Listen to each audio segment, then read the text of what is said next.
Si alguien tiene alguna pregunta o alguna duda, puede abrir su micrófono y formularla con toda la confianza o bien al finalizar la clase.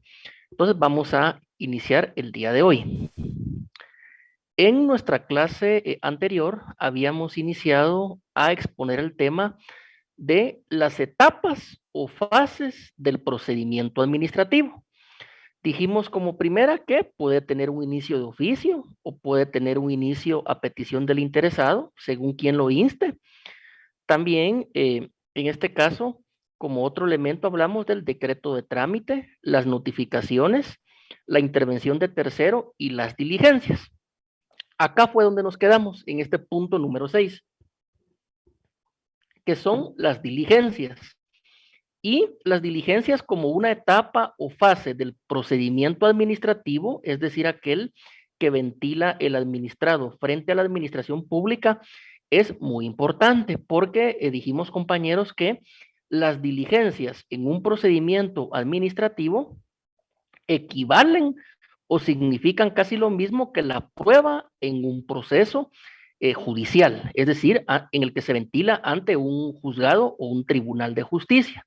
En este caso, recordemos que el procedimiento administrativo se va a sustanciar ante la administración pública, entendiéndose la misma como cualquier dependencia pública, por ejemplo, ministerios, secretarías, direcciones, etcétera. Entonces, las diligencias se puede decir que son parecidas o equivalen a los medios de prueba que se van a diligenciar durante el desarrollo de un proceso judicial.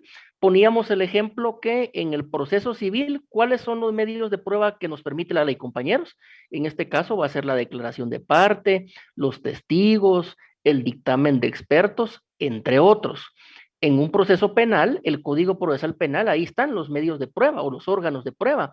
Se habla de peritos, testigos, documentos, prueba científica, etcétera. Y entonces en un proceso judicial, al final el juez va a resolver o va a dictar sentencia con base a la prueba que le hayan proporcionado los sujetos procesales. Si es un proceso civil, el que le hayan presentado demandante y demandado. Por ejemplo, si es en un proceso penal, tomando como base la prueba que le ha presentado el Ministerio Público y la defensa técnica, y posiblemente los querellantes adhesivos, si es que los hay. Entonces el juez va a resolver con base a lo que le dicen las pruebas. El juez jamás va a poder resolver con base a lo que diga la opinión pública, a lo que diga la ciudadanía y menos a lo que digan los medios de comunicación, porque en todo caso que no existan los tribunales de justicia y que sea la ciudadanía, que sean las redes sociales o que sean los medios de comunicación los que resuelvan. Ya no haría falta ni siquiera que existan abogados. Ya no, ¿para qué estudiamos derecho? Sino que tendría que ser los ciudadanos, los periodistas, los que resolvieran de conformidad a derecho. Esto obviamente es ilógico. Tienen que haber abogados especializados, tienen que haber jueces. Entonces, en el procedimiento administrativo es algo similar lo que sucede, que las diligencias van a ser todos aquellos medios de convicción o medios de, de convencimiento que va a tener este caso, medios de convicción que va a tener la administración pública para dictar una resolución administrativa. Por ello, compañeros, lo importante de las diligencias, porque van a ser la materia prima, va a ser el material que va a tener la administración pública para poder dictar una resolución administrativa de conformidad con la ley y jamás una resolución administrativa ilegal o por medio de la cual se le violen derechos fundamentales a los particulares, es decir, a los administrados. Entonces, esta es la importancia, compañeros, que tienen las diligencias como una fase de nuestro procedimiento administrativo. Y fue en lo que nos quedamos en la clase anterior. Entonces veamos qué son las diligencias o cuáles son. Estamos hablando, compañeros, de las diligencias a practicarse dentro de un procedimiento administrativo. No hablamos de prueba, porque la prueba se va a producir en un proceso judicial, civil, penal, laboral, de familia, de niñez amenazada o violada en sus derechos humanos, de adolescentes en conflicto con la ley penal, etcétera. Esos son medios u órganos de prueba ante un juzgado o un tribunal integrante del organismo judicial. Acá hablamos de diligencias, porque nuestra institución objeto de estudio, como lo es el procedimiento administrativo, se va a ventilar, se va a sustanciar, se va a tramitar, o coloquen ustedes la palabra que consideren correcta, ante la administración pública. Es decir, se puede diligenciar ante, por ejemplo, la Dirección General de la Policía Nacional Civil, ante la Superintendencia de Administración Tributaria, ante el Tribunal Disciplinario de la Policía Nacional Civil, ante el Ministerio de Energía y Minas, ante la Dirección Departamental de Educación, etcétera. Y este procedimiento administrativo, recordemos que finaliza con una resolución administrativa y que esta resolución puede ser de una gama muy extensa de asuntos, desde los más sencillos hasta los más complejos. Por ejemplo, los más complejos, nuestro ejemplo clásico, autorización para construir una hidroeléctrica, autorización para construir un edificio de 20 niveles, autorización para construir un aeropuerto privado, entre otras. Y lo más sencillo, por ejemplo, una licencia de construcción para construir una casa de 2 habitaciones, por ejemplo, o licencia de construcción para levantar un muro para impedir que los ladrones ingresen a nuestra casa o ir a solicitar pasaporte o licencia, etcétera. Desde lo más sencillo hasta lo más complejo, esto es un procedimiento administrativo que se ventila ante la administración pública. Entonces, la primer diligencia, el primer medio de comprobación, el primer medio de convicción que se le va a aportar a la administración pública para que indique si va a conceder nuestra petición, si va a acoger nuestra petición o declarar que da lugar nuestro requerimiento, en este caso van a ser las inspecciones. Y acá nos vamos a detener. ¿Qué es una inspección? Fíjense, compañeros, que si lo vemos en un diccionario, inspeccionar algo es revisarlo, observarlo, ver cada una de sus características. Por ejemplo, si una municipalidad va a inspeccionar un terreno baldío, ¿qué es lo que va a hacer? Bueno, lo primero lo va a ir a medir. Lo va a medir en metros, en pies, en varas cuadradas, etcétera. Después que lo va a medir, en esta inspección van a decir en el terreno que hay. ¿Será que hay una casa construida? ¿Esa casa será de bloc? ¿Será de lepa? ¿Será de lámina? ¿Será de adobe? ¿O bien hay monte, hay grama? ¿O a lo mejor es un terreno que tiene un jardín perfectamente sembrado, perfectamente cuidado? ¿O bien si es un terreno baldío? ¿Si es un basurero clandestino? Si es un lugar, por ejemplo, donde hay grafitis de mareros, de pandillas, de organizaciones criminales, o bien por medio de esa inspección se va a poder ver si en ese terreno, por ejemplo, ahí producen droga, desmantelan carros robados, secuestran gente, o bien a lo mejor si este terreno tiene rótulos de no se vende, no se alquila, etcétera. Eso es una inspección, ir a observar y en un acta consignar o escribir todo lo que sea referente a un terreno o a una casa. Eso es una inspección. Se puede inspeccionar un terreno, un edificio, una universidad, se puede inspeccionar un río, un lago, se puede inspeccionar un vehículo, se puede inspeccionar un tractor, una bulldozer, un molino de masa de nixtamal, se puede, por ejemplo, inspeccionar el menaje de casa de una persona. Es decir, hay una cantidad extrema de objetos o de instrumentos que se pueden inspeccionar, pero para el caso de nuestro derecho procesal administrativo, esa inspección por lo regular va a ser sobre terrenos, va a ser sobre casas, sobre predios, o bien sobre, por ejemplo, sobre un río, sobre un pozo de agua potable, sobre un sistema de drenajes. Eso es inspeccionar. Esta inspección, lo importante, compañeros, es que la va a practicar un individuo o una comisión que pertenezca a la administración pública. El clásico ejemplo es cuando una municipalidad envía a una casa o a una comunidad a un síndico, a un concejal y al secretario municipal a inspeccionar, por ejemplo, un muro. Si ese muro se va a caer, si tiene columnas, si es de bloc, de qué altura es, etcétera. Ese es el clásico ejemplo de una inspección, ir a observar. Y esa observación se va a plasmar en un acta. En esa acta se va a consignar cada uno de los puntos bien detallados y al final la va a firmar la comisión o la persona, en este caso administrador, porque va a ser parte de la administración pública que va a practicar esa inspección. Algunos compañeros esta inspección la confunden con lo que es el reconocimiento judicial. Pero fíjense, compañeros, que esta inspección no es un reconocimiento judicial, porque recordemos, el reconocimiento judicial que no va a practicar un juez de paz, un juez de primera instancia o un magistrado de sala de apelaciones. En este caso, recordemos, acá no estamos en un órgano jurisdiccional, estamos en la administración pública. Entonces, ¿quién va a ir a practicar esa inspección? Un ingeniero, el concejal de una municipalidad, el encargado del departamento jurídico de un ministerio, etcétera. Reitero, no va a ser un juez. Entonces, esto, compañeros, es una inspección, que es ir a ver, ir a observar, levantar un acta donde detalladamente se diga qué es lo que la persona o la comisión pudo percibir con sus sentidos. Obviamente con todas las formalidades de fecha, hora, qué personas intervienen, qué fue lo que observaron y al final todos deben de firmar y sellar esa acta.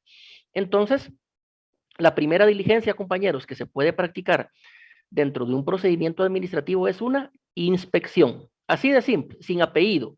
Inspección judicial, inspección administrativa, no, únicamente inspección. Ese es el nombre que la doctrina jurídico-penal ha establecido. Si ustedes leen los libros nacionales, por ejemplo, del doctor Hugo Calderón, o los de autores extranjeros, por ejemplo, el de Agustín Gordillo, así dicen inspección, como una diligencia del procedimiento administrativo. La segunda diligencia que se puede practicar, compañeros, es la de informes. ¿Qué significa esta diligencia de informes? ¿Qué es un informe? Bueno, un informe, por así decirlo, va a ser un estudio, va a ser un escrito, va a ser un parte circunstanciado que en este caso va, por lo regular, lo va a dictar una persona que tiene cierto conocimiento de una materia sin ser experto. Por ejemplo, un informe podría ser preguntarle al COCODE de una municipalidad si a ellos, por ejemplo, les consta que en un terreno las personas lo están utilizando para un basurero clandestino.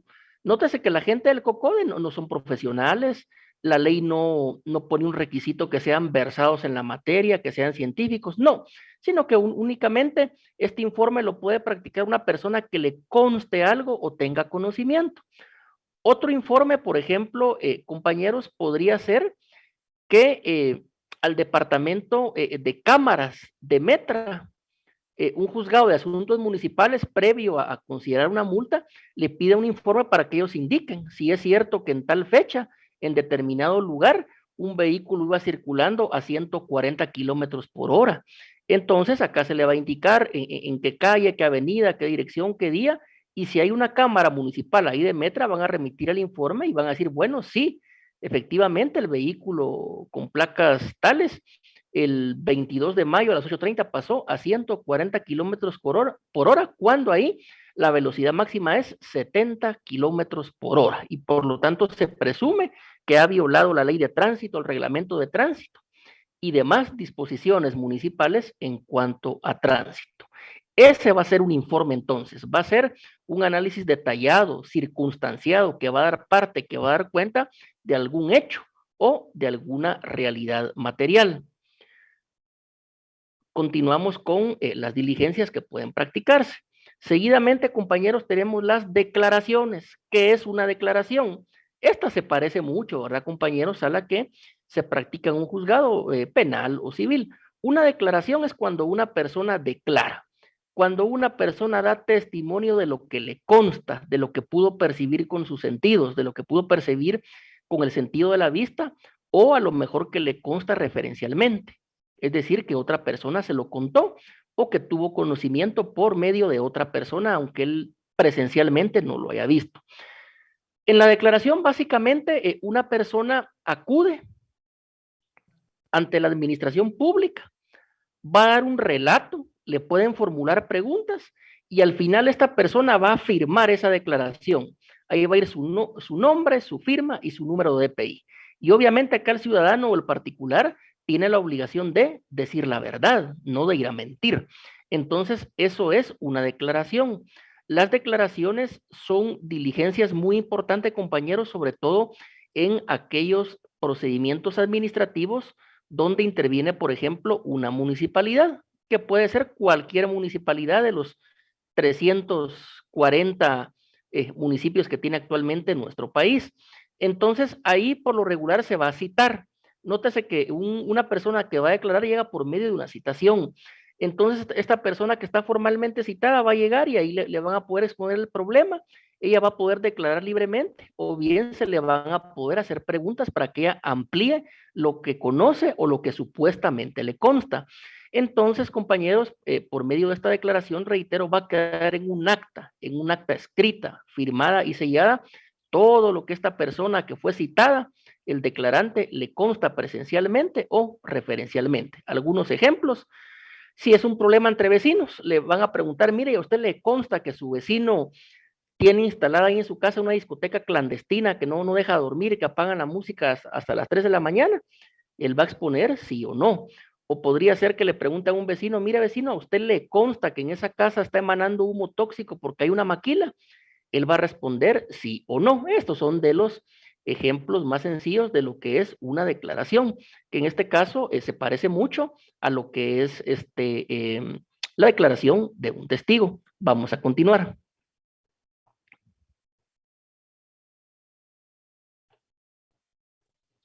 El siguiente medio, compañeros, va a ser, en cuanto a diligencias ante la administración pública, van a ser los expertajes. Fíjense que los expertajes adquieren especial importancia. ¿Por qué, compañeros? Porque el expertaje, valga la redundancia, lo va a practicar un experto, es decir, una persona que es versada en la materia. Un experto es un técnico, por así decirlo, es un científico. Por ejemplo, un experto puede ser un médico y cirujano, puede ser un ingeniero en el tema de aguas. Fíjense que algo muy importante en nuestro país es que aún no hay, por así decirlo, en concreto, una carrera de ingeniería de aguas, ¿verdad? Y nótese que el agua, lamentablemente, compañeros, está escaseando, inclusive acá en la capital. Sin embargo, hasta ahora hay una maestría y ¿cómo se le denomina? Se le denomina algo así como sobre saneamiento de aguas, ¿verdad? Pero reitero, es un tema muy reciente. Entonces, compañeros, eh, un experto, por ejemplo, puede ser un ingeniero en aguas. A él se le va a preguntar, por ejemplo, que emita un expertaje en cuanto a si con la construcción de una hidroeléctrica, un río se contamina o no se contamina. También un ingeniero en aguas va a poder explicar si con la construcción, por ejemplo, de un drenaje pluvial o un drenaje de aguas negras, se va a contaminar o no el subsuelo y por lo tanto las fuentes de agua. Ese sería un ejemplo de un expertaje. Otro expertaje, compañeros, podría ser las personas que ven el tema de los decibeles, que es el parámetro con el cual se mide el sonido. Entonces una persona va a indicar, miren, en esa discoteca los decibeles están muy altos y ya no dejan dormir a los vecinos o a la persona que duerme en un hotel y ya no puede dormir. Eso sería un expertaje. Otro ejemplo de expertaje, compañeros, podría ser en este caso, ahora que está de moda el tema de los parqueos, que los parqueos son subterráneos o hay parqueos que son torres de estacionamientos, que haya un estudio de impacto vial. Y el estudio de impacto vial previo a que una municipalidad, por medio de su departamento de construcción, conceda autorización para construir el parqueo, entonces, ¿qué se indique? En este caso, si al construir el parqueo, todo ese impacto vial va a hacer que las arterias queden colapsadas y que sea imposible que los vehículos circulen libremente y por lo tanto peligra el derecho a la locomoción que establece nuestra constitución política de la República de Guatemala. Estos, compañeros, son algunos ejemplos de lo que es un expertaje. El expertaje, fíjense, Licenciado, buenas compañeros, que noches. Disculpe, ¿puedo preguntar o al final? puede preguntar, compañera, por favor. Mire, con respecto al expertaje, estos expertajes, por ejemplo, el de decibeles, ¿existirá ya algún profesional especializado en esa materia? Sí, fíjese que sí hay. En la práctica lo que hemos visto es que hay algunos ingenieros expertos en sonido. Fíjese que estos ingenieros expertos en sonido básicamente los hemos visto que laboran en tres áreas. Una podría ser en aquellos, en empresas que graban música, que graban discos, o bien que tienen que ver, por ejemplo, con espectáculos, conciertos, discotecas, o en música, por ejemplo, las que hay en las iglesias grandes. Hay algunos expertos en sonido. Entonces, estos ingenieros expertos en sonido son los que pueden calcular de una manera técnica y científica los decibeles o el nivel de volumen que puede generar cualquier actividad humana, llámese concierto, fiesta, servicio religioso, partido de fútbol, etcétera. No únicamente, compañera, a nivel de ingeniería, también hay algunos técnicos, ¿verdad?, que se han especializado en esto del sonido, y esta persona que ve el sonido es la que puede estudiar los decibeles, porque recordemos que los decibeles es la manera en la cual se calcula el sonido. Por ejemplo, el agua, usted la puede medir por galones. El peso, usted lo va a medir por libras, por quintales. Pues bien, el sonido se va a calcular por decibeles, y si en la experiencia hemos visto que hay algunos técnicos o ingenieros que se dedican en este caso al estudio de los decibeles. No sé si quedó clara la respuesta, compañera. Sí, excelente, licenciado, me aclaró bastante ese tema porque sí tenía yo dudas si habían, ¿verdad?, personas. Y licenciado, disculpe, otra pregunta. En el caso de los municipios, como estamos hablando de las municipalidades, el, me imagino que ellos tienen un plan de trabajo y todo, porque habría que ver que a veces autorizan al mismo tiempo residenciales, industrias, pero como que está un poco desordenado y revuelto la cosa, ¿verdad? No, no hay un plan bastante, no hay un plan como para ordenar el municipio de alguna manera.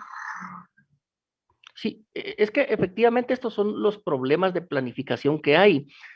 Y fíjese, compañera, que por eso es lo importante de los expertajes, porque cada vez que se va a autorizar que se construya un condominio, un edificio, un parqueo, cada vez que se va a autorizar que se construya una hidroeléctrica, una gasolinera, etcétera, estos expertajes tendrían que ser una diligencia obligatoria para que no se afecte el bien común y los derechos fundamentales de los vecinos. Reitero, esto redunda entonces también en la importancia de los expertajes. Y continuando con el tema de las diligencias, tenemos otro medio, compañeros, como lo es el medio de documentos. Este posiblemente sea el más sencillo, pero también es el que en la práctica nos da más problemas. Por documento, nosotros por lo regular en derecho administrativo vamos a entender, compañeros, un documento escrito. Por ejemplo, una escritura pública, un acta, una carta, un oficio, etcétera. Esto va a ser un documento. Entonces, son muy importantes porque se le pueden presentar a la administración pública para que resuelva al final de conformidad con la ley. En el área inmobiliaria, cuando es algún tema ante juzgado de asuntos municipales, departamento de construcción, acá lo que hay realmente es una sincronización entre lo que es eh, el notariado y lo que es el derecho administrativo, porque fíjense, colegas, que en la práctica hemos visto muchos temas de escrituras públicas donde los notarios lamentablemente no dejan a sus clientes en la indefensión. Hay problemas en las escrituras, ese negocio jurídico, ese contrato después no se puede ejecutar en un juzgado, y prácticamente la persona hasta puede perder sus bienes, puede perder sus derechos. Entonces, en el procedimiento administrativo, muchas veces esa diligencia de documentos consiste en que el interviniente, ya sea el denunciante o el administrado, el particular, presenten, por ejemplo, escrituras públicas de contrato de compraventa de una casa, contrato de constitución de propiedad horizontal cuando es un edificio, contrato de servidumbre. Los condominios, compañeros, que están en nuestra ciudad, la mayor parte son puras servidumbres, todo es servidumbre, las calles, el tema de las áreas verdes, los salones para hacer actividades sociales, las canchas deportivas, todo va a pura servidumbre. Entonces ahí se conjuga derecho civil, derecho notarial, y puede llegar aquí hasta un procedimiento administrativo. Por eso la importancia que el notario sea muy cuidadoso, sea muy ético, y de esa manera dejar a su cliente, por decirlo en palabras sencillas, compañeros, bien protegido, ¿verdad? Por ejemplo, si usted va a faccionar un mandato, por favor que ese mandato esté intachable, sin errores de ortografía, de acuerdo con las leyes notariales, el código de notariado, etcétera, porque si no, este mandato ni siquiera se va a poder utilizar. no digamos una escritura de compraventa de un bien inmueble o una escritura de constitución de una asociación de vecinos, entre otros, porque a lo mejor lo vamos a presentar como diligencia en un procedimiento administrativo y no va a ser tomado en cuenta por no encontrarse de conformidad con la ley. Hay más documentos. Por ejemplo, en la actualidad, un álbum fotográfico, ese es un documento. Yo le puedo llevar a la municipalidad un álbum donde yo acredito que en un terreno lo están llenando de basura, que prácticamente ya es un basurero clandestino, como con fotografías a color, se puede hacer ahora con fotografías satelitales, con GPS, con geodesia, con Google. Esa fotografía es un documento. También, por ejemplo, aunque realmente tiene otros nombres, pero un estudio de planimetría, un croquis, un plano, también es un documento porque va en un papel, va en un papel impreso. Entonces, también esos planos, fotografías, actas notariales. Fíjense que como nuestra materia es desprovista de mayor formalidades, es cierto, se pueden presentar escrituras públicas, pero en muchos casos se va a presentar lo que son actas notariales. Y muchas veces los colegas notarios, con el debido respeto, pero se dice mucho en la práctica, como el notario tiene fe pública, él puede consignar lo que él quiera dentro de un acta.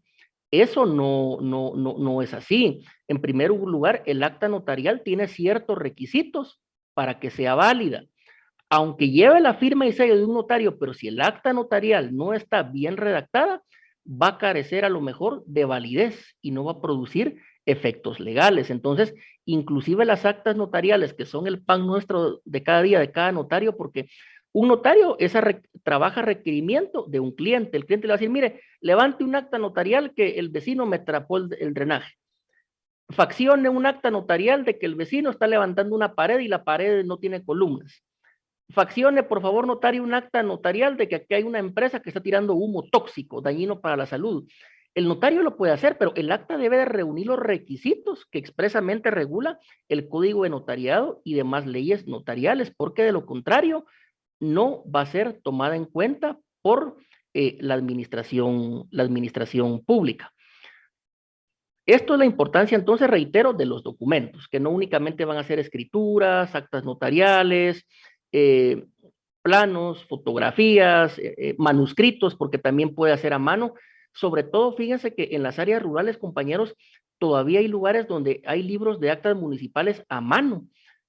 Yo tuve la oportunidad en un municipio donde laboré de ver, por ejemplo, un acta de un terreno comunal. Se le llama terreno comunal porque es propiedad de toda una comunidad donde van a sembrar todos y todos van a cosechar un área proporcional. Estaba a mano. Ese es un documento. Aunque fuera a mano, pero era un documento. También documentos pueden ser, por ejemplo, compañeros, libros de contabilidad. Acá hay que detenerse porque recordemos que los libros de contabilidad, por lo regular, son los que vamos a tener que presentar ante la Superintendencia de Administración Tributaria SAT. Por ello es muy importante que estos libros también estén ordenados, faccionados, de conformidad con la ley. Acá los compañeros que son peritos contadores manejan este tema mejor que nosotros, pero esa es también una gran importancia que en este caso tienen los libros de contabilidad. ¿Esto por qué lo digo? Porque esta sería la diligencia, en este caso, de lo que son los documentos. Hasta Dice, lo que hay llevamos una aquí, ¿tienes alguna pregunta. pregunta? Sí, yo tengo una pregunta en el tema de los documentos. Las declaraciones juradas podrían ser de utilidad para en este tema. Por supuesto, y las declaraciones juradas, por lo regular, van a ir faccionadas en lo que es un acta notarial. También son muy importantes, que también tiene una serie de elementos que establece el Código Notariado con los cuales se debe de cumplir. Y tenemos enseguida, compañeros, lo que son otros medios científicos.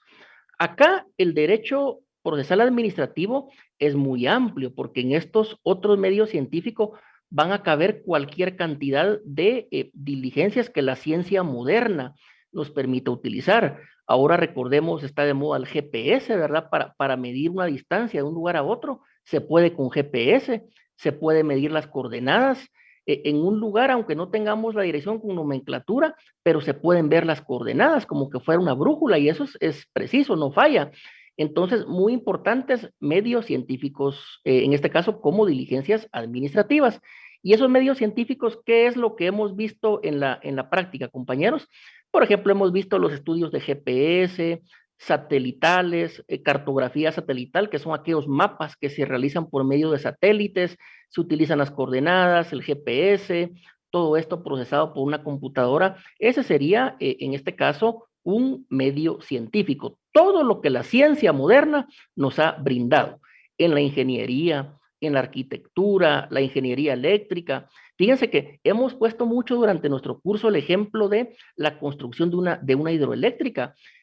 Carrera de ingeniería eléctrica, por ejemplo, ya hay. Entonces, estos ingenieros eléctricos, que valga la redundancia, dicen que son los que más número de cursos de matemáticas estudian durante su carrera, ellos pueden elaborar un medio científico y este medio científico incorporarlo a nuestro expediente administrativo como una diligencia. Y así hay más ejemplos, ¿verdad? Ahora que está de moda el tema del ADN, que está de moda el tema de la ciencia molecular, etcétera. Todo esto se puede utilizar en un procedimiento administrativo, porque tal y como dijimos, compañeros, el procedimiento administrativo va a ir desde lo más leve, que es una pequeña autorización, hasta lo más complejo, donde tiene que ver edificios, estadios, parqueos, hidroeléctricas, autorización de minas, níquel, oro, hasta uranio, dicen que hay en Guatemala ahora. Entonces, digamos, en todo esto debe existir o puede existir un medio científico. La siguiente diligencia, compañeros, esta tal vez es de las más importantes y es las que en la realidad práctica a veces son muy deficientes, los dictámenes jurídicos. ¿Qué es un dictamen jurídico? Fíjense que definitivamente un dictamen sí lo va a tener que elaborar una persona versada en la materia. En este caso, un dictamen jurídico, ¿quién lo va a poder firmar? Un abogado y notario, con número de colegiado activo, con firma y sello registrado. No va a poder ser una persona empírica, una persona que cerró pensum, no, va a tener que ser un abogado y notario. Y qué mejor que ese abogado y notario sea una persona eh, experta o especializada en lo que es derecho procesal administrativo. Porque recordemos que alguien que sabe derecho procesal administrativo va a conocer muy bien lo que es el procedimiento administrativo, sus fases y entre esas fases lo que son las diligencias. Entonces, un dictamen jurídico, ahí el abogado experto debe de exponer su leal saber y entender sus motivos, su criterio jurídico, pero no un criterio jurídico antojadizo, sino que bien sustentado, un criterio jurídico bien razonado. Él debe de indicar ahí, por ejemplo, en qué doctrina se basa, en qué autor, cómo adquirió ese conocimiento. Inclusive ahí puede acreditar su calidad, si tiene una maestría, un doctorado, cuántos años de experiencia tiene una institución, etcétera. Esto va a ser un dictamen jurídico donde por lo regular un abogado va a indicar si esa resolución o ese acto administrativo con el cual finaliza el procedimiento administrativo y que se va a dictar en virtud ya sea de la denuncia o de la petición de un administrado o bien que ha iniciado de oficio por parte de la administración pública, si está de conformidad o no con la ley. Es decir, si es un acto ilegal o es un acto legal o es un acto jurídico o es antijurídico. Por eso la importancia de un dictamen jurídico. A ustedes, por ejemplo, cuando ya se hayan graduado y algunos laboren en una institución pública, les van a preguntar, bueno, licenciado fulano de tal, por favor emita dictamen jurídico en el sentido que si en la constitución, por ejemplo, en la constitución de esta asociación de vecinos, se cumplen los requisitos que la ley señala y usted va a tener que redactar el dictamen jurídico o se le va a decir, señor licenciado, experto en asuntos jurídicos, emita dictamen si en el procedimiento para autorizar la operación de esta mina se ha cumplido con la legislación nacional y se han cumplido con lo que establecen los instrumentos internacionales en materia de derechos humanos o no. Entonces, en este caso, esto va a ser un dictamen jurídico, donde se va a llegar a una conclusión jurídica, una conclusión de derecho. Acá el abogado se va a tener que basar en leyes, en la Constitución Nacional o en instrumentos internacionales ratificados por el Estado de Guatemala y que por lo tanto son vigentes en nuestro país. Aparte de los dictámenes jurídicos, compañeros, tenemos lo que son los dictámenes técnicos. Estos dictámenes técnicos no Disculpe, necesariamente los... ¿Sí, adelante? en ese caso, el dictamen jurídico prácticamente se convertiría en un dictamen también de experto, ¿verdad? Experto en leyes, en ciencias jurídicas.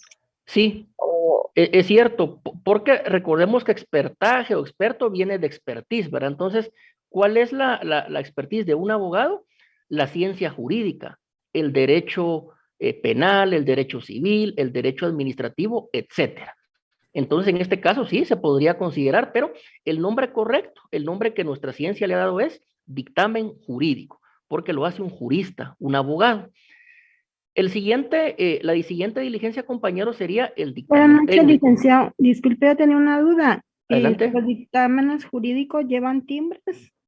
¿Y de cuánto se coloca? Sí, lo que sucede es que recordemos, compañera, que esta ley del timbre, está el timbre notarial, el timbre forense. En este caso podría ser el timbre forense, ¿verdad? Que en algunas instituciones lo exijan, aunque ya en algún asunto se ha declarado como algo inconstitucional. Entonces la respuesta correcta es, ¿debe el dictamen jurídico llevar timbres forenses? Depende en qué institución esté y usted qué rol juegue. Porque si usted es la abogada del departamento jurídico de una dependencia, no le van a pedir el timbre forense porque usted labora ahí. Usted tiene una relación de dependencia. Entonces depende del caso en concreto, compañera. Gracias, licenciado. A Muy sus bien. órdenes. Bien, entonces, el dictamen técnico, compañeros, como su nombre lo indica, lo va a elaborar cualquier otra persona con conocimientos especializados, con conocimientos técnicos. Acá no es como un dictamen jurídico que lo va a elaborar un abogado, sino que acá va a ser un técnico. Un técnico, compañeros, puede ser desde un mecánico, desde, por ejemplo, una persona que a nivel técnico ha estudiado informática, ha estudiado el tema de computación, hasta una persona que ya tiene conocimientos adquiridos a nivel universitario. Lo importante es que él conozca, que él maneje la técnica. Sabemos que cada ciencia tiene su técnica, ¿verdad? Entonces, en este caso, el dictamen técnico es algo más preciso. Un ejemplo que se me ocurre, si para autorizar una mina de oro, por ejemplo, se va a erosionar el suelo o se van a propagar gases venenosos, eso es un conocimiento técnico. Lo que hablábamos, compañeros, de los decibeles, que es todo aquel tema del sonido, del volumen. En este caso, un técnico va a ser, por ejemplo, una persona que ha estudiado el tema de sonido, por ejemplo, en estudios de grabación, o sonido al aire libre, o sonido en iglesias, pero va a tener un conocimiento especializado. Esto es un dictamen técnico. Un ejemplo sería que le pregunten a un técnico, señor técnico, si se autoriza aquí el funcionamiento de una discoteca, el nivel de decibeles va a perturbar la paz social, va a desvelar a los vecinos, le va a provocar malestar a los comercios. Ese sería un dictamen técnico. Acá lo importante, compañeros, es que en un dictamen técnico y en un dictamen jurídico, al final va a llevar lo que son conclusiones. Entonces, estas conclusiones son las que va a tomar en cuenta el administrador, es decir, la administración pública, para dictar una resolución administrativa que puede ser con lugar o sin lugar. Puede ser, se autoriza la licencia o no se autoriza la licencia. Entonces, de ahí la importancia de dictámenes jurídicos y dictámenes técnicos. Los primeros los elaboran abogados, los segundos, personas versadas en una técnica, en una materia del conocimiento humano. Lo importante siempre con conclusiones, van a arribar a una conclusión que va a servir de materia prima para que la administración pública pueda dictar una resolución. Preguntan por acá en el chat, un compañero, con mucho gusto le respondemos, indica cuál sería la diferencia entre un expertaje y un dictamen técnico. Esa es una muy buena pregunta que también en derecho procesal civil y en derecho penal también se puede ver. Lo que sucede es que por lo regular un expertaje va a ser en la práctica va a ser algo donde se requiere tal vez menos conocimiento. Por ejemplo, podría ser un expertaje, bueno, diga usted si las placas de circulación de este carro, el color que tienen es el color que ha autorizado la Superintendencia de Administración Tributaria. Bueno, vamos a ver la placa, le vamos a tomar fotografía y, por ejemplo, el color va a ser amarillo y azul. Ese es un expertaje, ¿verdad? Algo que va a practicar un experto en una materia, mientras que el dictamen técnico va a ser más especializado, va a ser más profundo, por lo regular va a ser personal con conocimientos superiores. Por ejemplo, va a ser la pregunta en el caso de autorizarse la licencia de operación de una mina que va a extraer níquel, ¿se va a contaminar el agua potable que hay en el subsuelo? ¿Sí o no? Esto sería un dictamen técnico. El expertaje también lo que sucede es que es descriptivo, da una descripción. Por ejemplo, el expertaje dice el carro es azul, el carro es 4x4, el carro es modelo 1999, el carro fue chocado, etcétera. Va a ser más descriptivo, mientras que el dictamen técnico va a ser más conclusivo, va a tener ciertas conclusiones. Por ejemplo, una conclusión de un dictamen podría ser que un carro le adulteraron el número de motor. Por lo tanto, existe posibilidad que ese carro haya sido hurtado o haya sido robado. Eso va a ser entre expertaje y dictamen técnico. Son muy parecidos, eso sí lo reconocemos. También en el chat, otra pregunta concreta sobre nuestro curso es, a mí me causa duda, pero la diferencia entre inspección y el expertaje, perdone. Sí, lo que sucede es que la inspección básicamente tiene que ver con observación. Usted llega a un terreno y usted va a ir a observar si hay paredes, si hay monte, si hay una vivienda, etcétera. Eso es inspección, observar lo que percibamos con el sentido de la vista. Mientras que en este caso la otra palabra, el expertaje, por lo regular ahí se va a poder aplicar cierto nivel de técnica. Por ejemplo, que se indique cuál es el número de chasis de un vehículo. Bueno, ese no se puede encontrar a simple vista, hay que observar un libro donde están todos los números, según marca, según compañía. A lo mejor ese número puede estar abajo del motor, hay que meternos con una luz especial a alumbrar, limpiar si no se mira, es decir, va a tener un poquito más de uso de una técnica. En este caso, que sería una técnica, la mecánica automotriz, esa sería una diferencia. Entonces decimos dictámenes jurídicos y dictámenes técnicos. La siguiente diligencia, compañeros, va a ser dar la intervención a la Procuraduría General de la Nación. Fíjense ustedes que muchos procedimientos administrativos aquí es donde se atrasan, porque se le da participación a la Procuraduría General de la Nación, pero a veces tarda un poco que la Procuraduría evacúe esa audiencia y nos haga ver cuál es su opinión. Por ejemplo, se le podría preguntar a la Procuraduría, señores de Procuraduría General de Nación PGN, por medio de este procedimiento administrativo, ¿se están violando los derechos de los vecinos, por ejemplo, de la zona 2?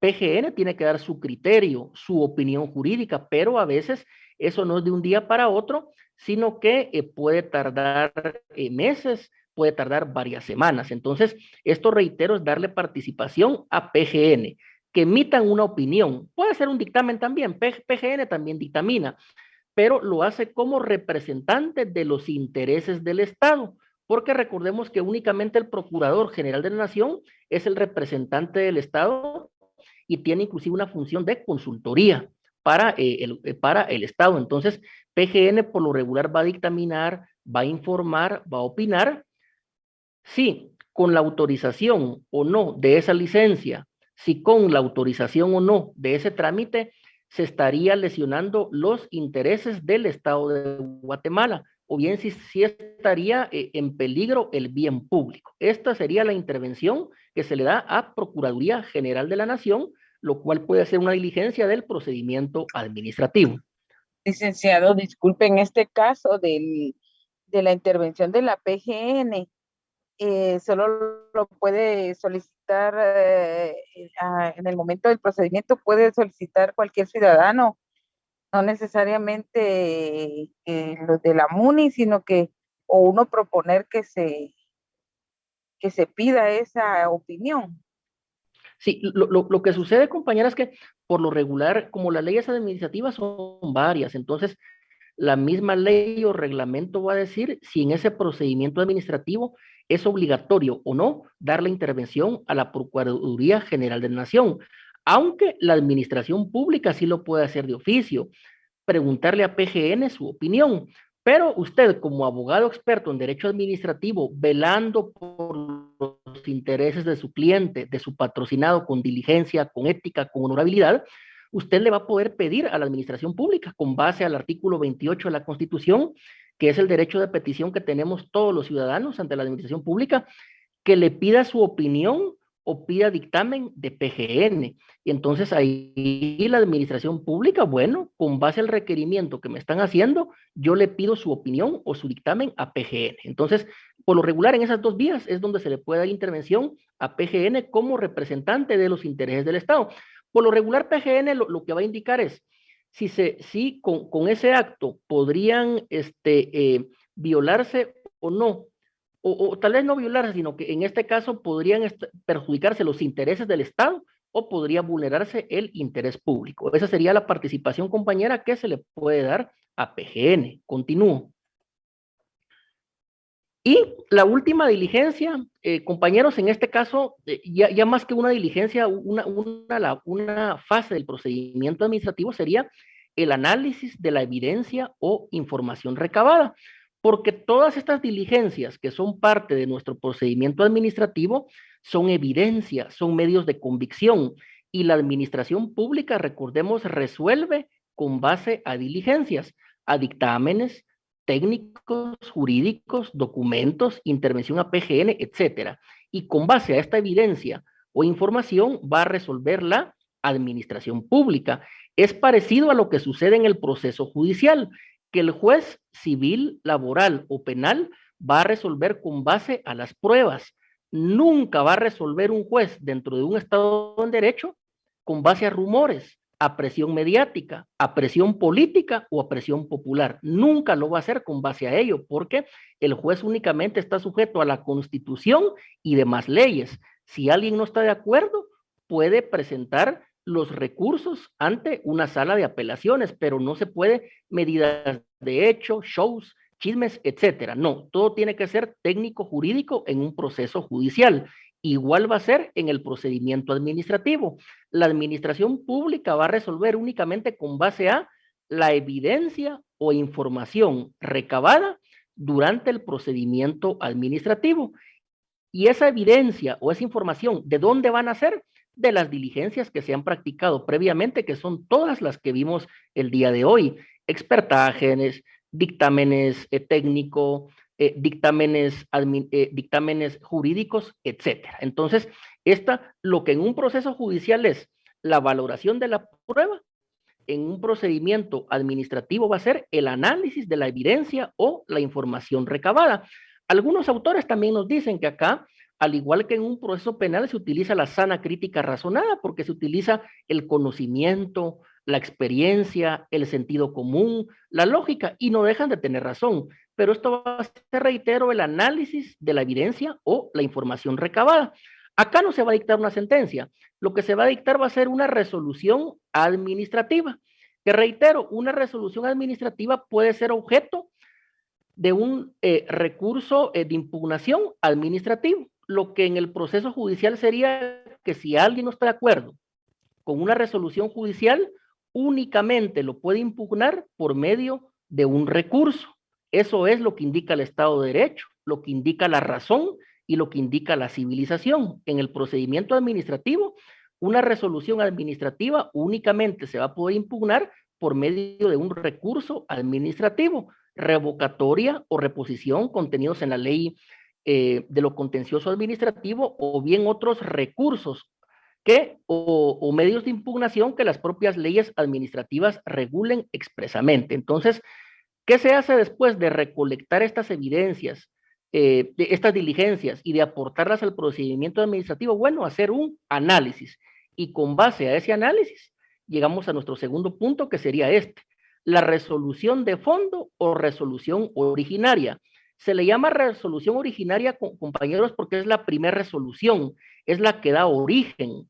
Entonces, esta resolución es de fondo porque va a resolver el fondo del asunto, el objeto del procedimiento. No va a resolver la forma, sino que se va a ir al fondo, concretamente a los hechos, a la denuncia, a la queja, a la solicitud, al requerimiento que se le hizo a la administración pública. Entonces, la resolución de fondo o resolución originaria, con esto va a terminar el procedimiento administrativo.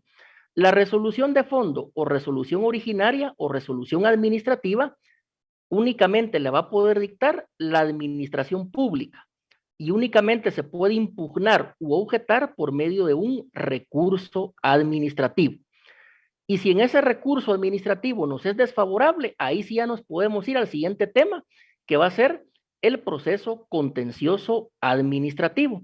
Entonces, compañeros, esa es la importancia, que esta resolución de fondo o resolución originaria, su materia prima, su medio de convicción va a ser, en este caso en concreto, lo que son las diligencias, todo lo que se ha actuado, expertajes, documentos, actas notariales, fotografías, estudios de geodesia, elementos científicos, estudio de aguas, estudio de electricidad, todas las diligencias que se han practicado van a ser la materia prima o va a ser en base a lo cual va a resolver la administración pública. Y en este caso sería la resolución de fondo o resolución originaria, que se espera que la administración pública, sea un juzgado de asuntos municipales, una dirección, un ministerio de Estado o una secretaría, se fundamente o tenga como base las diligencias y que sea con base a las diligencias que pueda resolver, no con base a medidas de hecho, no con base a protestas, no con base a actos ilegales o a presiones indebidas o abusivas, no, sino que únicamente con base a las diligencias que se han incorporado durante el desarrollo de nuestro procedimiento administrativo.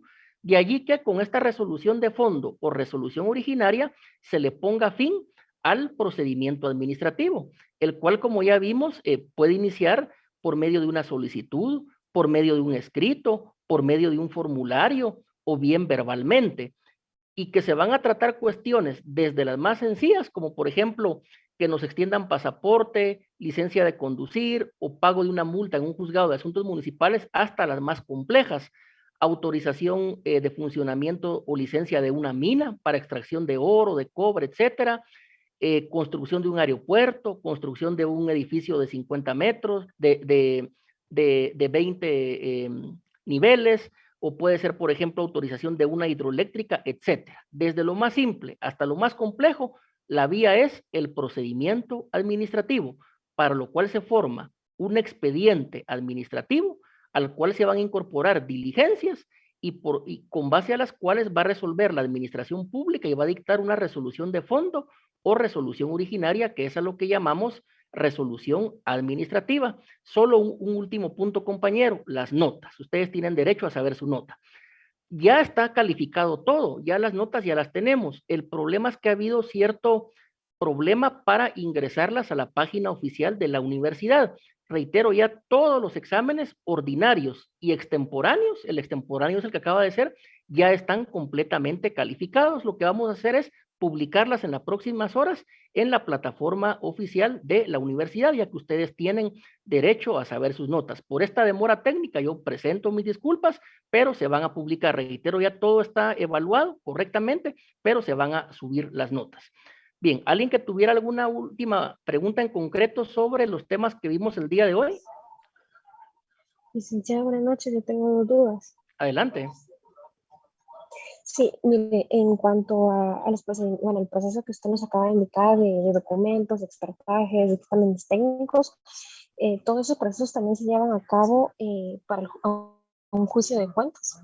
No, es que fíjese, compañera, que en este caso, cuando, digamos, la resolución administrativa le es desfavorable, en este caso al administrado, por lo regular él va a interponer un recurso administrativo, revocatoria, reposición u otros, y va a terminar en un proceso contencioso administrativo.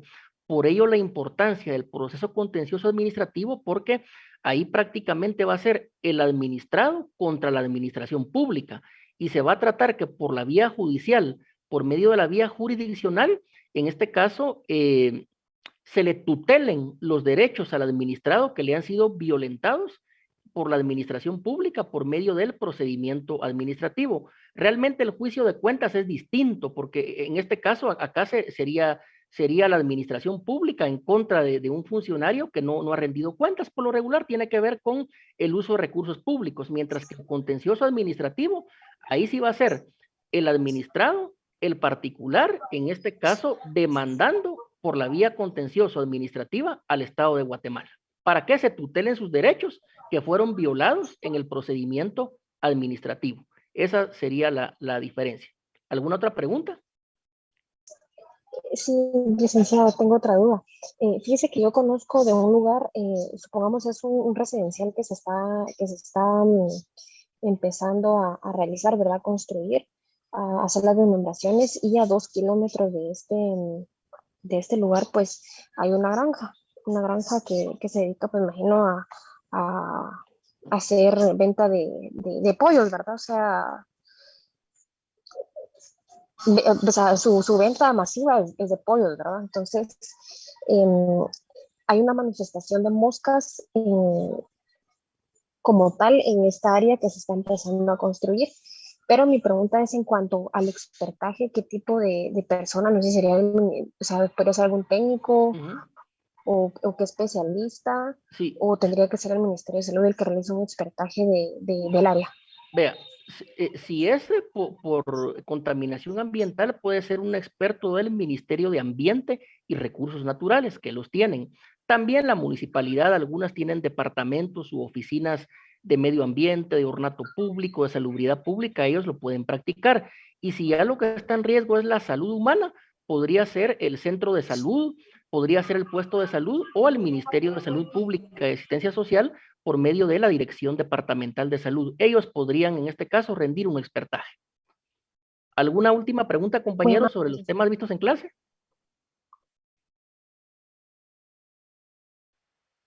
Bien, yo creo que ya no hay. Entonces, compañeros, ahí finalizamos nuestra clase del día de hoy. Buenas noches. Adelante, compañero. Buenas noches, licenciado. Con una gran molestia. Esto va en torno no tanto en su clase, sino a través de la nota. Yo tuve la oportunidad de hacer el examen extraordinario. Sin embargo, yo tuve una dificultad técnica y tuve que hacer 2 veces el examen extraordinario. Yo quisiera ver si tomó en cuenta lo que le había escrito por Classroom o ver qué solución se puede encontrar en ese sentido. Fue tomado en cuenta lo que dijo por Classroom. Gracias, licenciado. Más Bien. que todas esas dudas tenía. Gracias. Vale. Que pase feliz noche. Bueno, entonces creo que ya no hay más preguntas. Entonces, compañeros, esa fue nuestra clase del día de hoy. Desde ya les deseo una feliz noche a todos y que el día de mañana sea lleno de triunfos y de éxitos. Que tengan feliz noche. Muchas gracias, licenciado. Feliz noche. Feliz noche.